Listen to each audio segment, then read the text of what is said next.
Good evening and welcome everybody. Welcome to our event on renewable energy, from farm to table, which is a joint event between Somerville College, the engineering department here in Oxford, and the Oxford Festival of Ideas. Current government goals to achieve net zero are getting ever closer, but how are we going to get there? From tidal and wind turbine energy production to using energy more efficiently and sustainable carbon-aware computing, our panel is here to share cutting-edge research, engage in dialogue, and hear your views on renewables. To set the scene, in the 12 months to September 2024, 43.1% of the UK energy mix was from renewables, with wind providing just over 30%, biomass 6.6%, solar 4.7%, and hydro 1.4%. However, access to affordable, reliable, safe and environmentally sound energy services isn't evenly distributed, and it's estimated that globally there are currently over 1 billion people in energy poverty.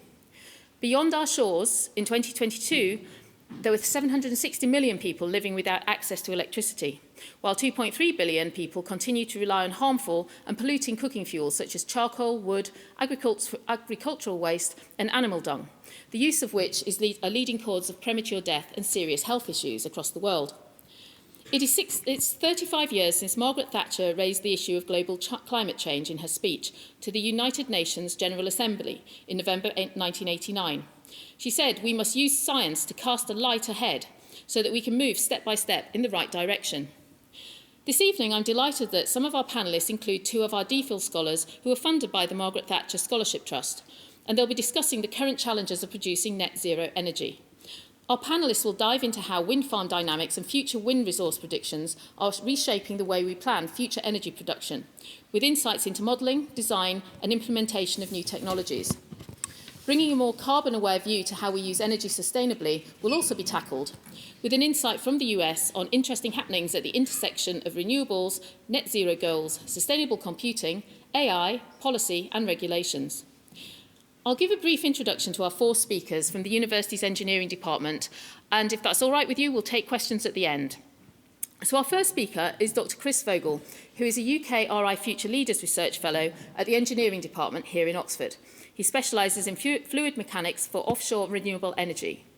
His research focuses on wind and tidal stream energy applications, spanning a range of scales from turbines to farms to regional modelling, as well as the integration of wind and tidal energy into the wider electricity network. Tim Rafferty will be coming up second, and he's in the second year of his PhD, working with Chris in the Wind and Tidal Energy Research Group, and he holds an Oxford Thatcher Scholarship. Tim's research focuses on fluid dynamic engineering, for which he's previously worked on projects ranging from the cooling pipes in nuclear reactors to the magma systems in volcanoes. He now specialises in the interaction between offshore wind turbines and atmospheric flows.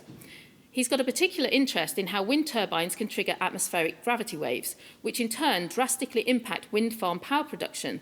But don't worry, he promises that the maths tonight will be a breeze. I'm delighted to welcome Eve Schuler, just off a plane from the US, who's a visiting professor of sustainable computing at the Department of Engineering, which is sponsored by the Royal Academy of Engineering.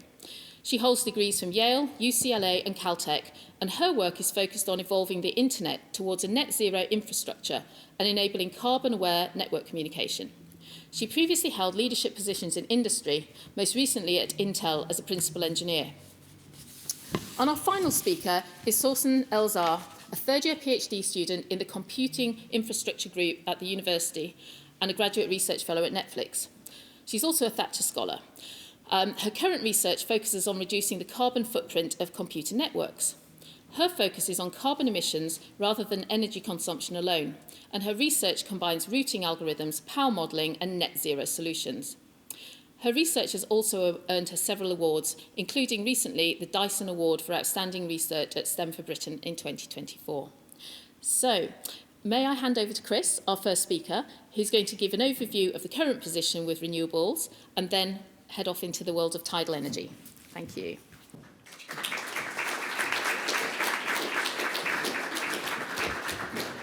Right, thank you very much. So my name's Chris Vogel. I'm an academic in the engineering department, and it's nice to see a few familiar faces, but also some new faces here. I'll just dim the lights before we get going, so hopefully mood lighting. So what I want to talk to you about is to give you an overview of where the energy system, particularly electricity is in the UK at the moment, how that's changed in recent years, and that'll set the scene for why wind is important. Tim will talk about that a bit more in a moment, and I'll talk about a slightly more niche area of research that we work on in the department as well, tidal stream energy.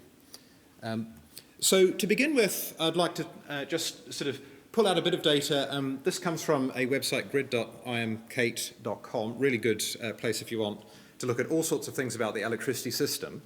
And this is 24 hours up to about midday yesterday when I was preparing these slides. And the reason why I want to point this out is because I want to give you an overview of how things have changed over time and why we need to think about this when we think about the sorts of research that we're doing. Why do we want to develop these different technologies? So there's lots of lines. Hopefully you can vaguely see them on the screen here. The top plot is demand. So we've got a black line here, demand. You can see in the middle, which is nighttime, demand is lower. In the daytime, demand is higher, people up and about. And how do we meet that demand? Well, there's a whole series of different energy technologies. Renewables were really good yesterday. You probably noticed how windy it was. So it was largely wind, but there's also biomass, hydro, solar in there. And then we use some other energy mixes, fossil fuels, that's exclusively pretty much natural gas now. Historically, coal was very important. Other is basically nuclear with a little bit of sort of pumped storage, etc. And then transfers are also really important. And I think we often forget about this. The UK does not sit on its own. It is connected to Ireland. It's connected to France, Netherlands, Norway, and Belgium. And transfers of electricity to and from our European neighbours is really important in terms of balancing overall supply. And it's quite important because if we are all sort of suffering a wind drought, then neighbours are probably too. And the sort of modelling of energy has to be more than just a GB or a UK issue. We've now got to think about a continent-wide of electricity. How was that generated? Hopefully you can vaguely see this. Basically, there was lots of wind yesterday. Sometimes there's lots of wind, sometimes there's not so much. Natural gas picked up in the morning to make up for the slight drop in wind as everyone's sort of getting up. And then a few things like solar. Solar's not very important at the moment, but it's very important in summer. So on a daily scale, we see that there's important things like the day-night cycle that we've got to think about. Transfers coming to and from the UK vary through the day, and solar is obviously available in daylight hours. If you zoom out to a different timescale, so now let's look at over the last year, you can see a different variability pattern. And in particular, I point out this part on the left here, that's winter. Electricity demand in the UK is generally higher in winter because it's cold, and it's generally a little bit lower in summer. And there's a few interesting patterns to notice here as well. Renewables, this is dominated by wind, so if we look down here you can see the slightly green line for wind there is very high in winter. The UK, situated in the North Atlantic, gets lots of wind in winter, which is when we need our electricity supply in particular. And so that's actually quite good, because we get the wind when we need it. It means you need less storage. There's less wind in the summer. You can see the green line is generally lower here in the summer months. That's because we get high pressure systems that tend to bring calmer weather, nice long sunny days. You make up for the lack of wind with solar. So the first message I would give to you is that we're never going to solve the transition to net zero with a single renewable energy technology. There's got to be a mix that responds to the availability of the resource. And then through the year, the various things vary. Nuclear is fairly constant. It's not entirely constant. There's things like biomass, hydro, etc. That contribute as well. On average, we import electricity from the rest of Europe, although that does vary through the year too. So there is this sort of dynamic that we see. And then if we have a look over time, you can see that actually the total demand for electricity has been dropping over the last, this is about 12 years of data here. Fossil fuels have really declined a lot. That's because we've been shutting down coal, and you may have seen in the news just last month, coal was shut down for the final time in the UK. Renewables has been increasing over time, and increasingly we rely on transfers to and from Europe as well. So there's an interesting story there, and in particular I point out this curve here. That's coal. You didn't see it on any of the previous plots because it's gone from the system. And that's been really important for driving down emissions, per kilowatt hour. So that's a good news story. But we do have challenges in terms of how do you balance the system. And one of the interesting transitions that there has been in the system over this time period is in the 2012 system, you would have described the electricity demand in the UK as driven by temperature. When it's cold, we want more electricity. That also tends to be the winter months, so we need more lighting, etc. Since about 2016, 2017, the UK electricity system's actually been driven by the weather. I.e., it's been driven by, is it windy or not? Because there's been so much wind in the system that the way you run the electricity system really depends on how much wind is blowing. Natural gas basically sits there to make up the difference at the moment, and obviously we're going to have to transition that through time. So why has wind been so successful in the UK? And if you've been to any of my lectures, you'll probably have seen this map before. I really like this one. What we're looking at here is the wind speed at 100 metres above the ground. If the colour is blue, that means on average over a year the wind speed is quite low. In the purple-red regions, the wind speed is high. And I put this map up because it shows there's some very interesting structure in the atmosphere that drives where wind is good and where it's not. You'll see the equator, for example, is typically not very windy. So you wouldn't really want to build wind turbines near the equator. As we move away from the equator, we start to benefit from the large-scale structure of the atmosphere, and it gets windier and windier. So you can see down here in the bottom of Chile and Argentina, it's very windy, but also importantly for us, up around the North Sea is very, very windy. And that's the sort of reddest colour, so the average wind speeds are high. The great thing about the North Sea as well is that it's also relatively shallow. So it's been a good place to build wind turbines offshore and get pretty good returns from them in terms of the wind. So that's been an important trend. Over time, as we go out to sort of 2030, 2050, we're going to have to go further and further offshore. Other countries, such as Japan, sort of far over that side of the map, parts of the US here, also have good wind energy potential, but the seabed is really deep, so we have to use different technologies like floating turbines there instead. But the wind is not the only thing that's been important. I also want to mention the structure for how this has been supported in the UK, which is the contract for difference scheme. This has been used since about 10 years ago, and the way it works is basically the challenge in renewables is it's a very expensive technology to build, but the resource is free. Unlike fossil fuel generation, where the cost of the plant is not actually that high, it's the cost of the fuel that dominates the system, and so you don't have to stump up lots of cash to begin with. You pay as you generate revenue. And so the contract for difference scheme, there's similar ones used in other parts of the world, in particular Europe. You guarantee a particular price in advance, and if the price is, the wholesale price of electricity in this sort of shaded green area here is below the promised price, the government will pay to top you up. If it goes above, like this, then actually the generators pay back. And on the next slide, I'll show you why that's been so interesting to us. And this has been really important for supporting the development of offshore wind, because it helps de-risk the cost to the investor, and the government sort of contracts for saying we expect to get a certain amount of generation built by a particular date. So that's been a really important part in terms of how the UK energy system has transitioned over the last few years, and it's really important going forwards as well. How's this worked? Well, if you go back to the first auction round, it's been run in a series of auction rounds. Initially, they were about every 2 years. They're now annual. The costs for electricity were really high. You'll see the prices here are in £20, and that's just to get rid of the effects of inflation. Costs drop very, very rapidly for offshore wind. And that, I would say, is one of the big success stories in terms of how the government has supported the technology over time. It is ticking up again. And you've probably seen things like the cost of steel has gone up, etc. It's becoming harder to do this, so it's not necessarily going to drive the cost down forever, but it's clearly a big drop in the cost. And what you'll see on the right there is a sort of estimate for the average household. How has this affected your electricity prices? And yes, in some years, the average house is paying extra for renewables. But actually, in some years, such as when the invasion of Ukraine, electricity prices shot up. This was paying back to the consumer. And so over the sort of 4 or 5 years there, the average households paid about £100 for the contract for difference scheme, which I would argue is a pretty good investment. So that's been really, really important as well. The other transition I want to just point out to you briefly is quite how big this has gone. And I think this is something people often don't quite realize when you see these little turbines spinning on the horizon. These are now the biggest pieces of rotating machinery ever.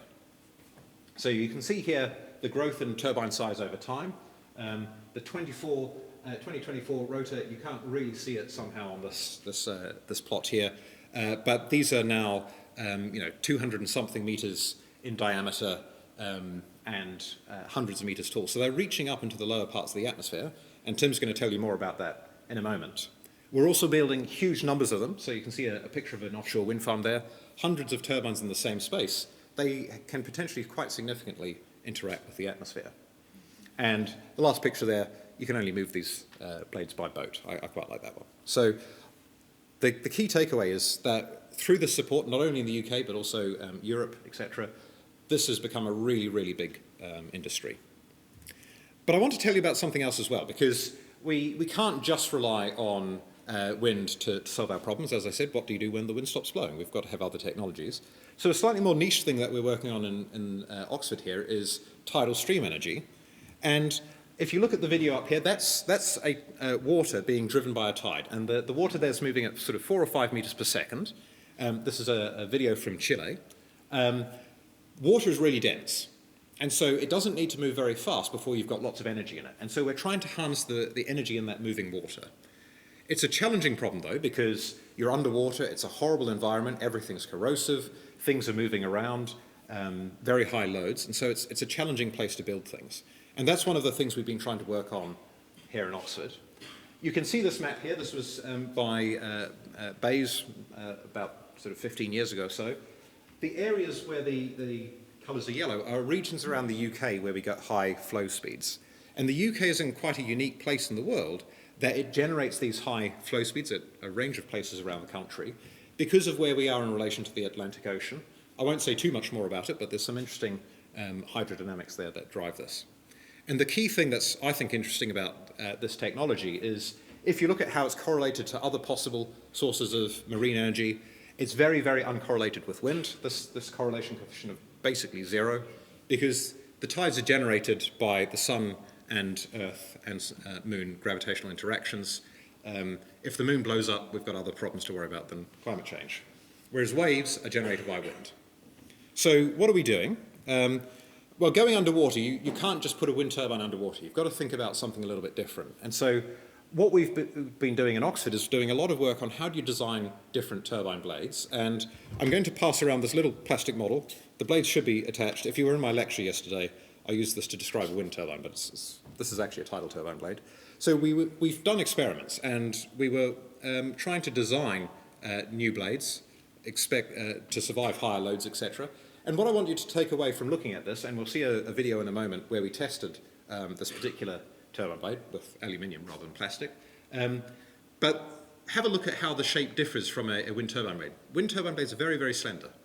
The loads on a tidal turbine blade are much heavier, and that's why these are much thicker. Have a look at how the blades twist and the cord, the width of it grows as we go from the tip towards the root. So I'll get Tim to just pass that around. If someone at the back of the room would bring it back at the end of this, that would be appreciated.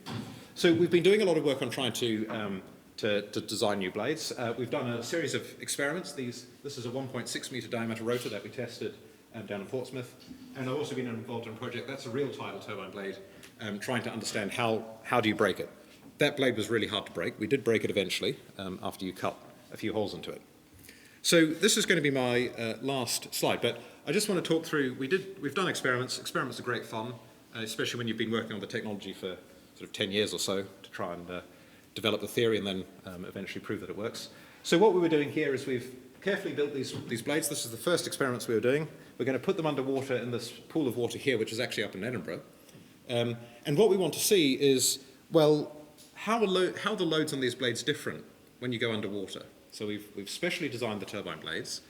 We're going to put two turbines close together because when the turbines are very close together and when the seabed and the sea surface are very close to you, then the loading changes as well. The atmosphere is much bigger, and so this is not just a wind turbine put underwater.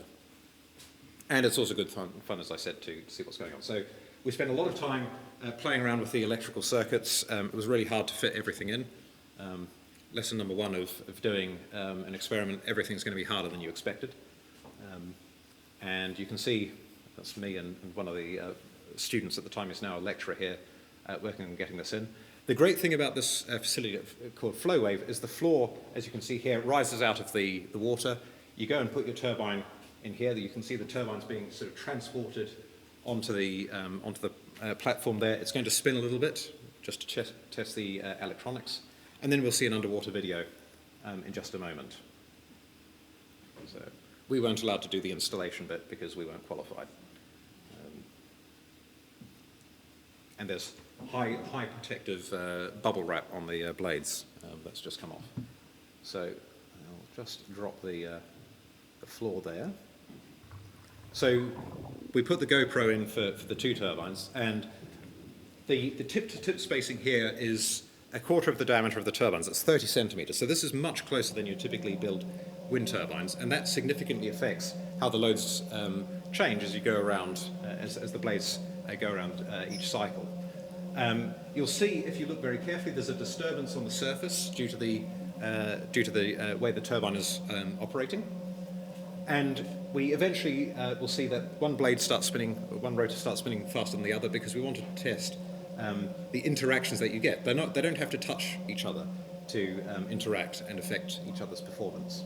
So that was really successful. What we found is that you can improve the performance of the turbine quite significantly for less than the increase in thrust. So that was really good. But that's me, and I'm going to pass over to Tim now.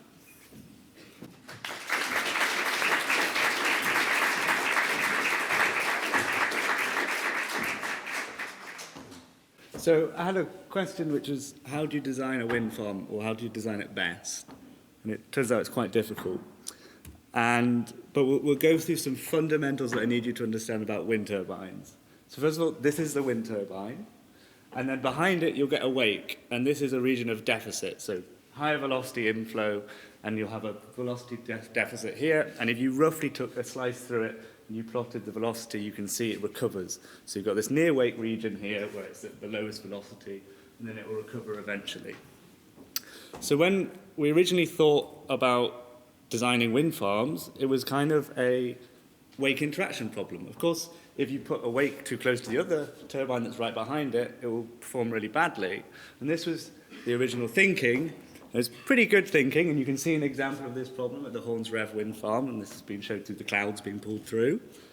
And so you start thinking, okay, I'll move them, I'll put them so they're nice and far apart, and you come up with some more wacky ideas. You think, I'll make them at different heights, and you'll also think, oh, I'll twist them, so I'll turn them so that the wake deflects in a different direction, up or down. And it works quite well, and they report, people do simulations, say, oh, we've got 10%, 15%, 20% gains. And so then you think, okay, what's the other thing I need to capture when I'm thinking about a wind farm? Well, you think, well, the wind farm doesn't exist in a wind tunnel, it exists on Earth. And the layer right above the Earth is called the planetary boundary layer, and the really problem with that is it's not quite so nice. So originally, these simulations were using these kind of nice uniform inflows, no problems, lovely and laminar. But in reality, it's really mixy flow. Also, we call it turbulent, but let's think of it as mixy flow. And it's got this sheared profile, so it's not going to be a constant velocity over height. And then, when we do these kind of simulations, we suddenly find out that the wake recovery distance varies depending on atmospheric conditions. So that whole idea of let's space them really well, that kind of all falls apart a bit, and it will vary over the day. We find out that over time, they do vary. You get this thing called meandering. So it's not a nice, easy, so this is the time average velocity profile, but temporally it will vary, it will meander. So the interaction is not going to be constant. And actually, you also find out from that sheared profile that the wake is not symmetric. So this lovely original image I was giving you is not true, and it doesn't recover symmetrically. And so you find out when you do all of this, that original idea of doing these different heights or nice tilting and yawing, it drops to about 2 to 3% gain, which is all right, but it's not so great. So we already have that problem. And now let's composite lots of turbines together. So let's talk about farms of 100 turbines. And in fact, what you find out, if you do a farm of 100 turbines, well, you get this special effect called a farm blockage effect. which simply described as just a deceleration upstream of the farm, but it's different to just having the farm where the turbines are independent. If they're independent, you wouldn't get this effect. And so it drops by 1 to 2 meters per second, and what it means is you lose 2 to 5% worth of the power off the farm, because the front turbines do worse because the velocity of the flow is actually decreased coming in, and that's just from compositing it together. And to put that into scale perspective, that means you've lost about 2 to 5 of your turbines in the farm, and an insurer or someone that's paying you wouldn't be very happy. And you also get these more exciting effects. You get this wake. So we had this wake for an individual turbine. It turns out farms also have this really large wake that comes out the back of them. And so if I was your competitor or your friend, I might want to think about where I put my next turbine farm within region to use. So this is another problem we have to consider. And to add on to that, turns out, well, when we've got a few turbines, most of the energy just comes from the velocity of the flow coming straight into it at about turbine height. But as we get deep into that farm, where the energy actually comes from is it starts coming from the upper atmospheres. So if we have really annoying atmospheric conditions, so we have weird temperature profiles, weird velocity profiles, which you often do get offshore, then the energy production no longer is quite so easy to work out. And basically, what it means is when we want to design a wind farm, we now have to compare turbine spacing. How important is that? What about these farm effects? Okay, what shall I design? How shall I design the farm? Shall I do it for farm effects? Should I do it for turbine effects? Or should I do it for atmospheric effects if I know data about the region? And in fact, in our group, what's being kind of shown is that really the interturbine spacing might not be that important. So that original thinking may not be quite so true, and these atmospheric effects, especially this kind of entrainment of energy and this farm blockage effect, might actually have more of an impact on the farm production. But I particularly love one thing, and it's gravity waves, and they're really exciting because they've only just been thought about with a wind farm for about the past 4 years, and they have really big impact on our farm power production. And to give you an idea of the scale of a gravity wave, this is a satellite image of the Earth. And basically, gravity waves, clouds get stuck in them. They get stuck in the ripples. And so these are really large wave interactions. But we'll go back to some basic physics from your GCSE. So if we have a radiator in a cold room, what happens to the hot air? Yeah, it goes up. Yeah, I saw one hand at the back. That was really good. I telepathic. I knew what you were going to say. And why is that, though? It's because, well, the hot air is less dense than the cold room. And so equally, if I had a cold packet of air, or let's call it a medium packet of air, so I've colour-coded this to be cold to hot. So if I have a medium packet of air and I adiabatically take it, so it doesn't diffuse, I just take it and plop it in the hot layer, what will happen to it? It will sink. But it will sink because of a buoyancy force acting on it. There's a pressure. And if you force things, they get a bit of inertia.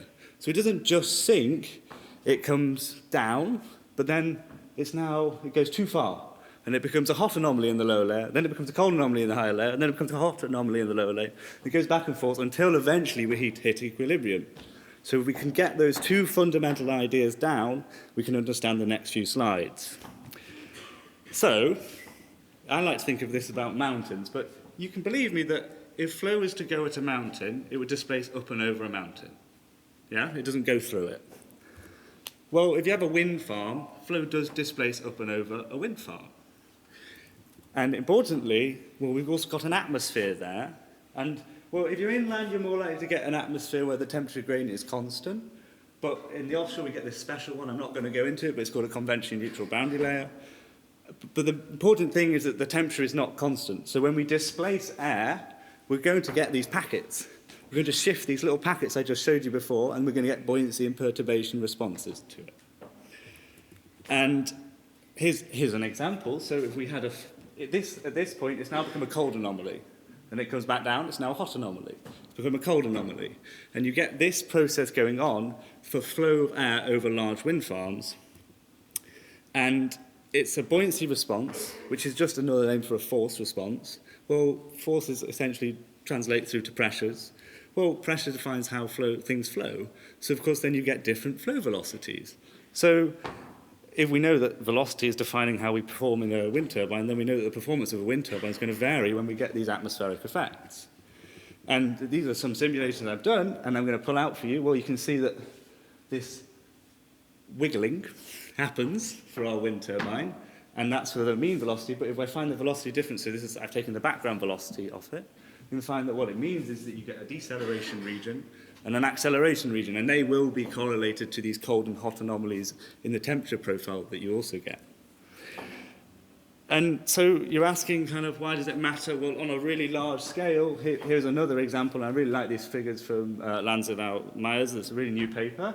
But here's the vertical velocity. So it's showing you that the velocity within the wind farm is going up and down when it was originally just had a homogeneous streamwise direction.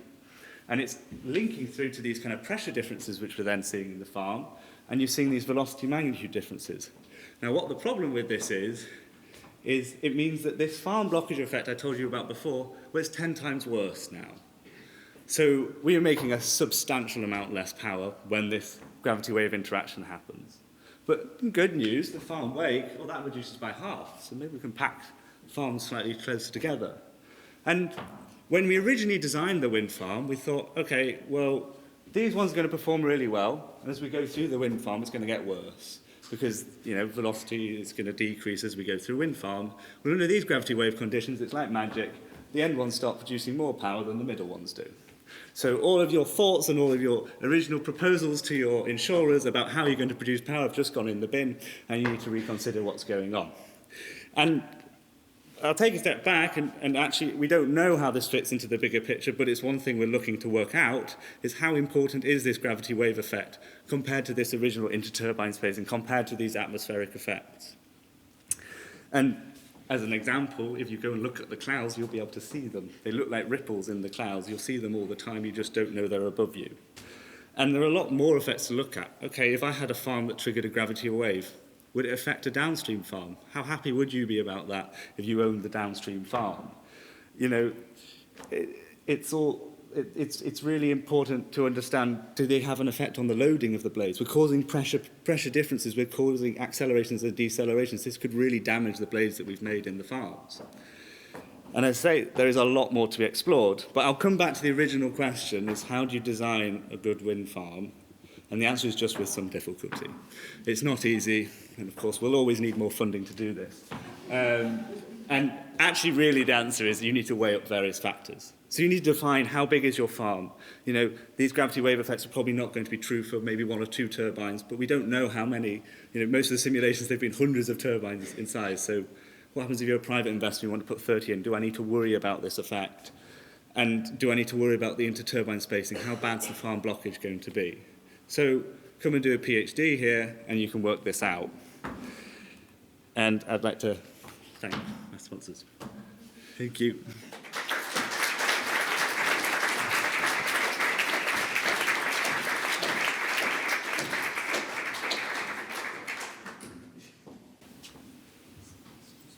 Hi, I'm Eve Schuler, and it's great to see you all here. I just wanted to return to sort of the concept of net zero, because we've been listening to 2 fabulous talks on net zero energy.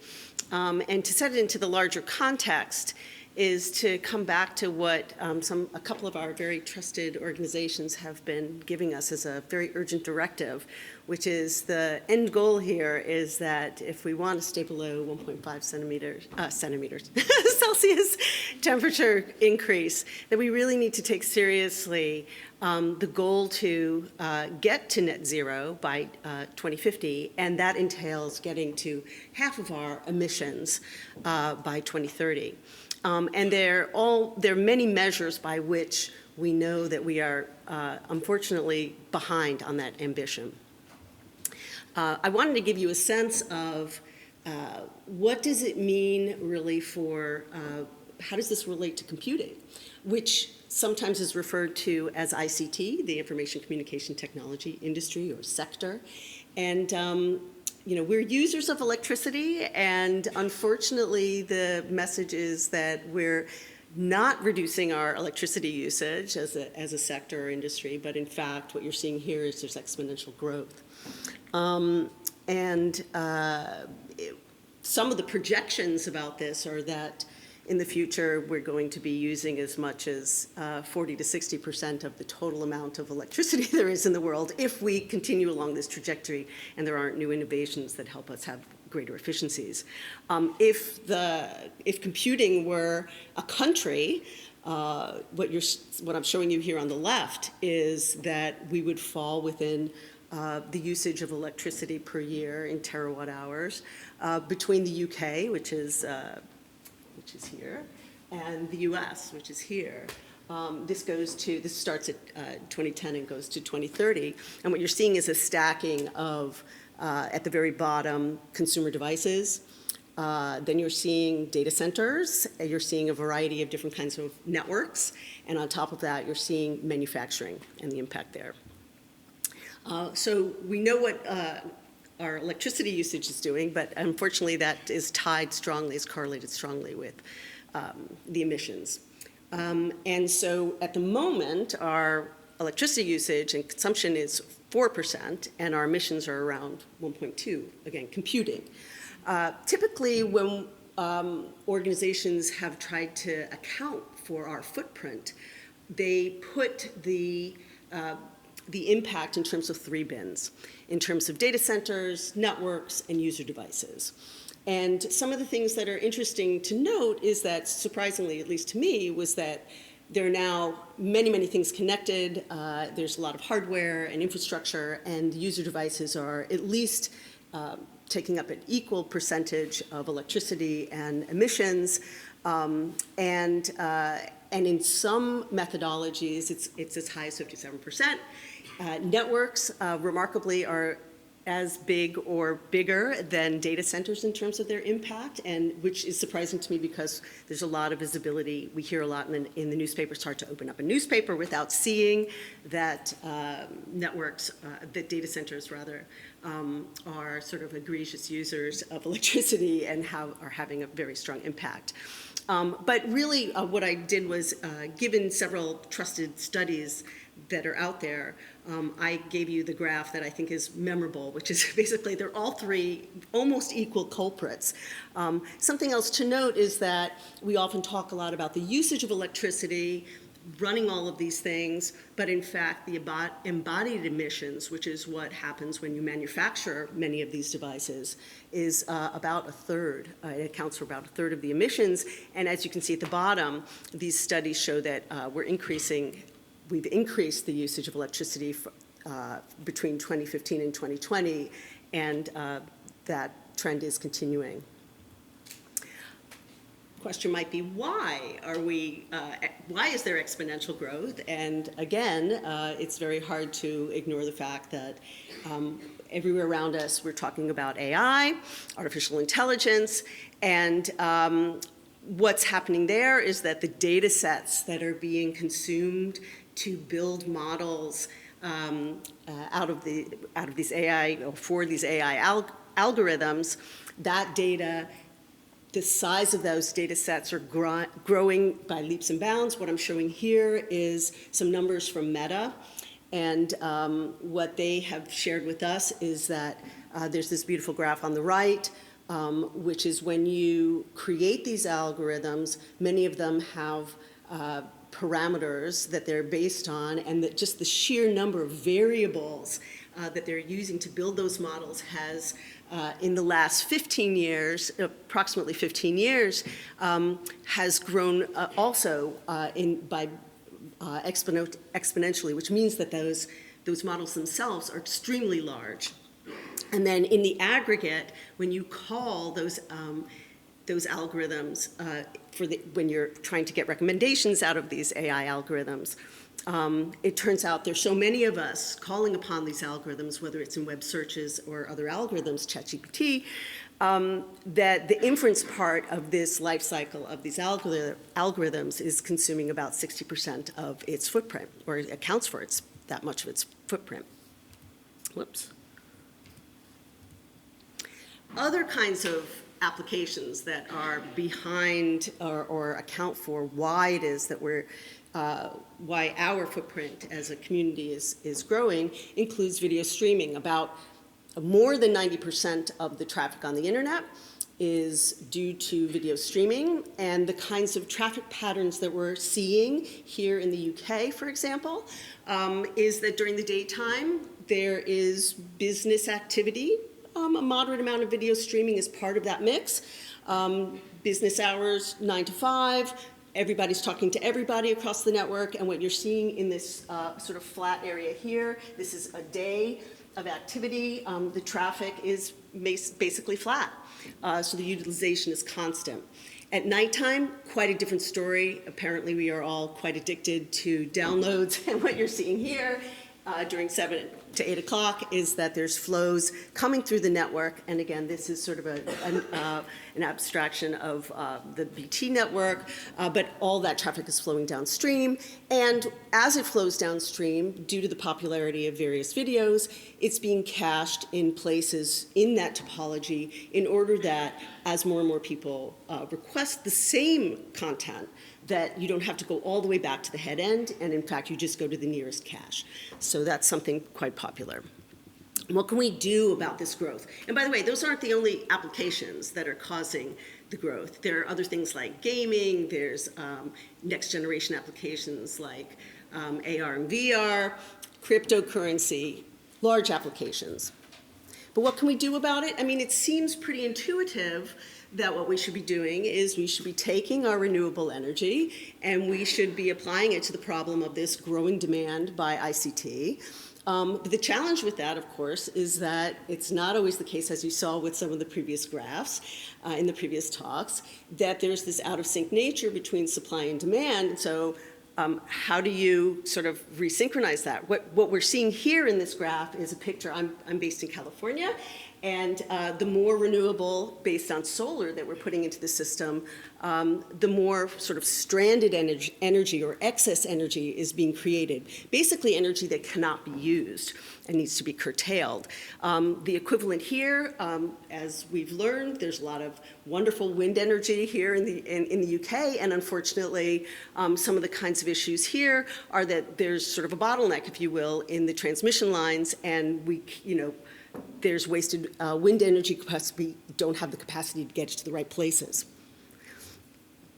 So one of the solutions that has emerged in recent years is combining, obviously coupling compute with renewables, not just to co-locate them, but to actually have the intelligence to schedule the workloads that are able to be time shifted or space shifted, ones that have flexibility in terms of not having constraints on when they need to complete by, in order to move those jobs to places where, in the time shifting scenario, to reschedule them to times when there's low carbon intensity, when renewables are available, or to actually physically move those executable loads to places around the globe where we have low carbon intensity. And so that is essentially what we're calling carbon awareness and carbon intelligence, and it's not just beneficial to computing, it's also beneficial to our electric grid, because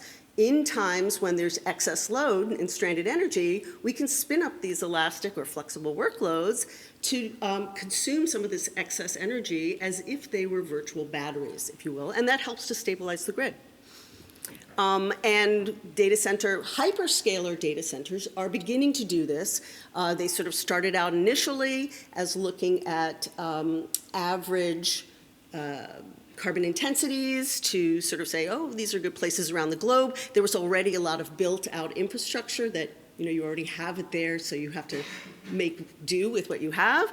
But more recently, there's been some really deliberate planning on trying to get to a point where you're not just looking at average carbon intensities, but trying to have the goal of 24/7 carbon-free energy for these hyperscalers. And the question is, one of the trends in computing, as has happened with the energy grid, is that there's a lot of decentralization happening. So we don't just have centralized hyperscaler data centers, we now have a proliferation of edge data centers. How do we do this kind of stuff for all of those places that are scattered about the globe?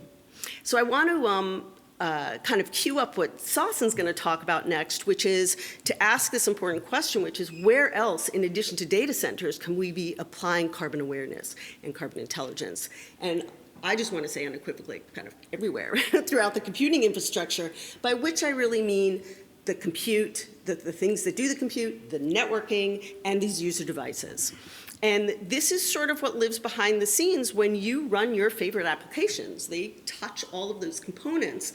Sausan's going to talk about carbon-aware networks, and I'm sort of using the term internet to invoke the network here. But you can see there are many different components that live behind, or you open up the hood, and that's what's in there. And they all have carbon footprints. They all have to be manufactured. They have operating emissions. So why is it so hard to get to sustainable networks? Well, there are definitely some design challenges with network hardware and software. First off, you would think that when you have more traffic flowing through a piece of hardware, that it would consume more power than if it were idle. Unfortunately, in the core of the internet, that is not the case. And so I'm showing you here a kind of idealized graph, and you can see that a load proportional device would kind of incrementally grow its power usage. But in fact, today's devices, they have a maximum power usage, and sadly, the idle power usage is very close to it. So we need to solve that problem. We also, there's the reality that networks have been over-provisioned. It used to be in telephone networks that the over-provisioning was for Mother's Day, when everybody called their mother, and that's how you figured out capacity planning for telephone networks. Sadly, much of the internet networking topology is over-provisioned, meaning there's very low utilization. And furthermore, many of these network elements don't understand the notion of going to sleep. Being turned off when they're not being used, whether that's just on-off or whether that's gradations of sleep, going into deeper and deeper REM, for example. And then finally, they don't, as yet, have carbon awareness, but we're going to hear from Sausan about how to, why do I want to keep typing that button?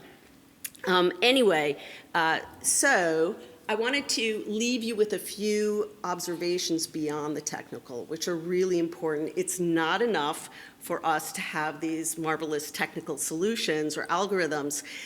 We really need to think about what is going to really incent the larger economic circumstances, society, companies in particular, and countries to move in the direction of net zero energy and net zero internets and sustainability. And an important lever that the US has used, for example, is to create tax credits for these large projects in order that, to accelerate the uptake of renewable energy. There are also policies that are very important, both here and in Europe, other parts of Europe, where there are directives to bring down, to dictate that server power must meet certain efficiency levels by a certain time. And again, this is, to ensure that the servers going into data centers have a certain level of efficiency. And maybe it's also the case that we're going to need some policies around that for network equipment in order for network designers to actually do the work.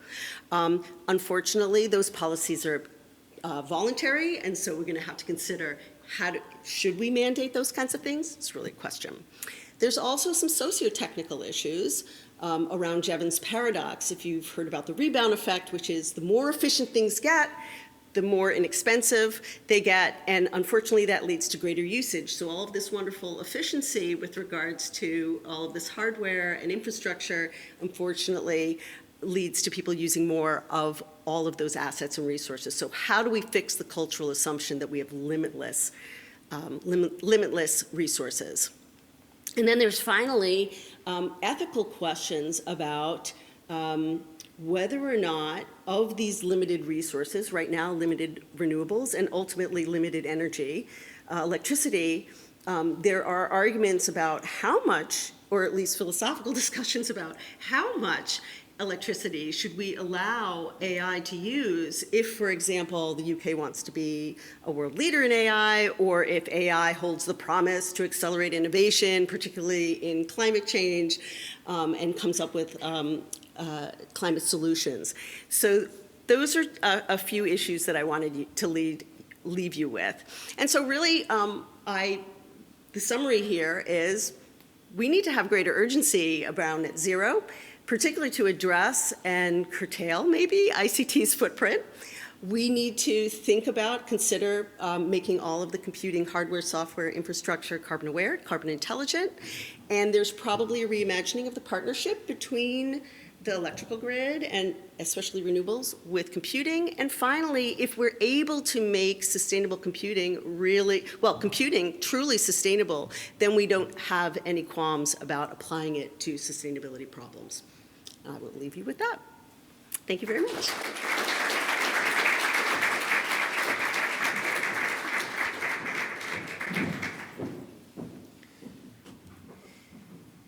All right. Hello, everyone. I'm Sausan, and I will talk today about carbon-aware routing.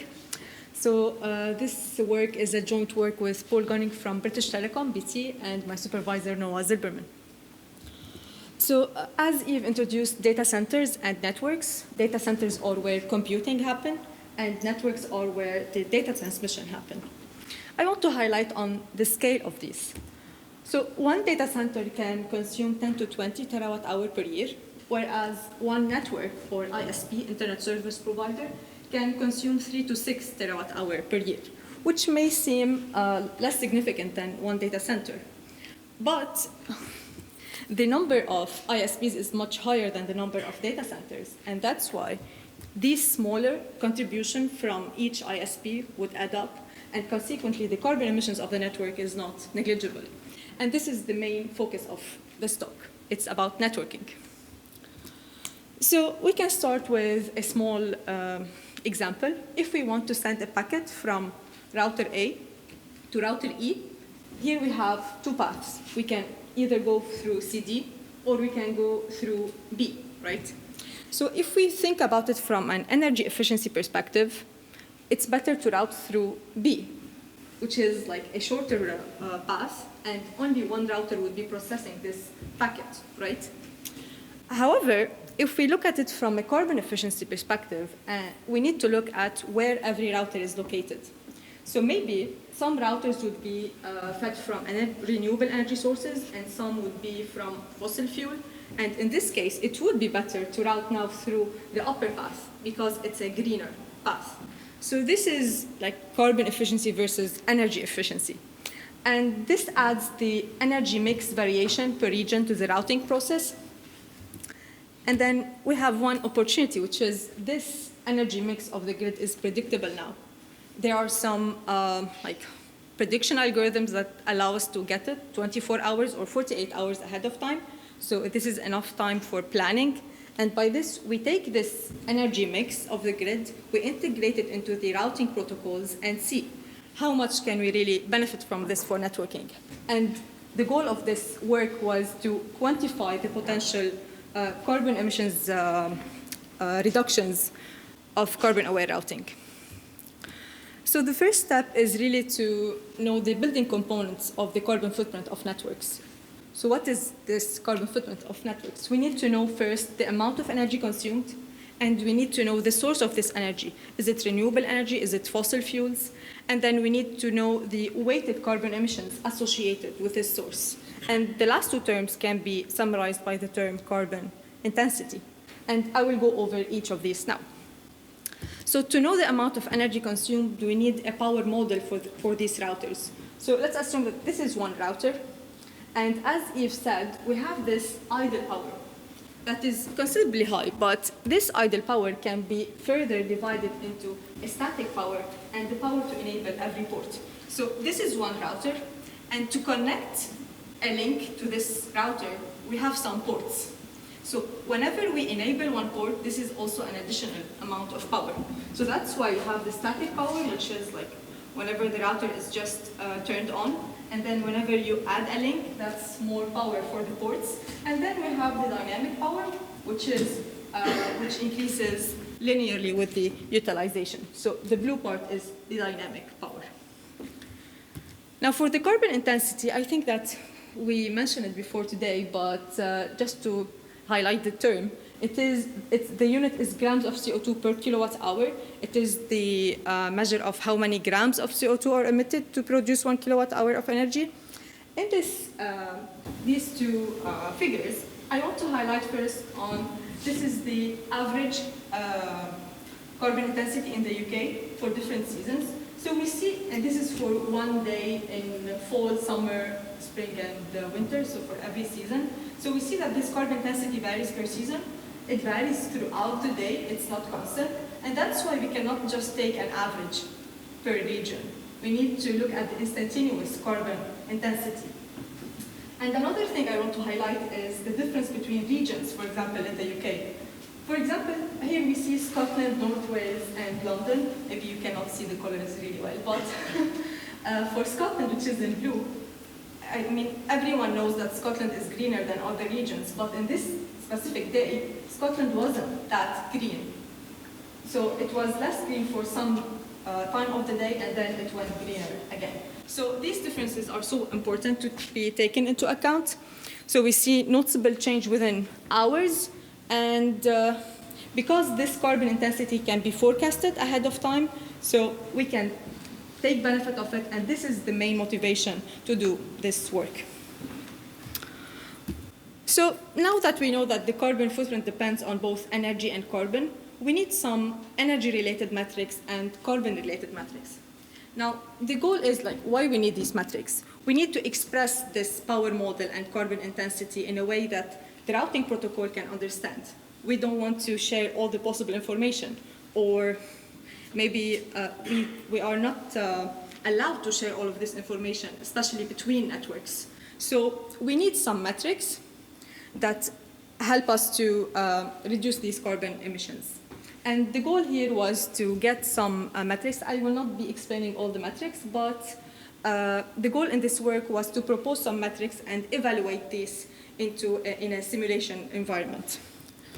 So to evaluate these metrics, we had two approaches. The first one is a very simple one, where we take, for example, the carbon intensity to be the link cost, and then we apply the Dijkstra algorithm. The Dijkstra algorithm is just like the shortest path, but taking into account this link cost metric.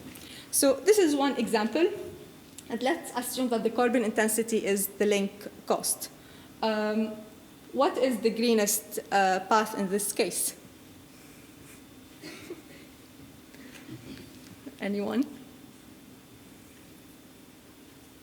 Is it the first, second, or third?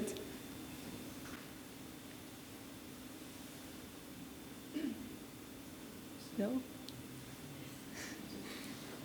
So the first path has a cost of 50 plus 50 plus 50 plus 100, so that's 250. Here we have 400, and here we also have 250. So because we have also the equal cost multipath, so we can split traffic on paths that have the same cost. And these two are the greenest paths. So another question is, let's say that we know that the traffic is low around 6, 7 a.m., and we know that we already have these two green paths. What about turning off this third link, the third path? So this is the idea of the second approach that we took, which is shutting down unnecessary links. And that is, this algorithm is called CATE, Carbon Aware Traffic Engineering. This is a traffic engineering algorithm that does not only change the dynamic part, but also further tries to reduce the idle power by shutting down the unnecessary ports. So let me just, okay, so we simulated this approach using the NS3 simulator, and we applied it on real network topologies like British Telecom in the UK and on Giant, which is a main educational network in Europe. I would love to show you some results for the flow intensity. So maybe the colors are not so great, but this is the carbon intensity in the UK.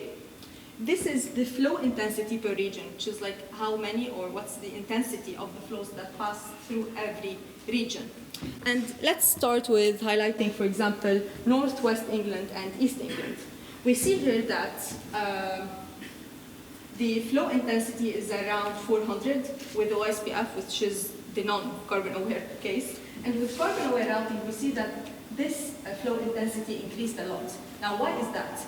Because if we look here, Northwest England is very green. Now, East England is not as green as Northwest England, but it is greener than its surrounding. That's why it got more flows with carbon-aware routing. Now, if we look at East Midlands and South England, these are relatively less green, and the flow intensity decreased with carbon-aware routing. And finally, if we look at London, well, London has almost the same flow intensity, and this is because London is the main region with a very high density of nodes, so it's almost impossible to route away from London that much. That's why it has almost the same flow intensity in both cases, which means that London is more like, we can call it as like a bottleneck in the topology. So what are the advantages of this approach? First, we got up to 15% carbon savings. Second, we can have like joint optimization with other quality of service metrics. So it's just very easy. We don't want to complicate the internet. The internet is a very simple, has very simple protocols. It's just adding some carbon intensity metric into it. And this approach has no additional costs because all the infrastructure is the same. We're not changing the equipment. It's just the protocol that we are changing. So finally, what are the next steps and what is the role of every person in this room? So for researchers, there are many technical challenges yet to be resolved.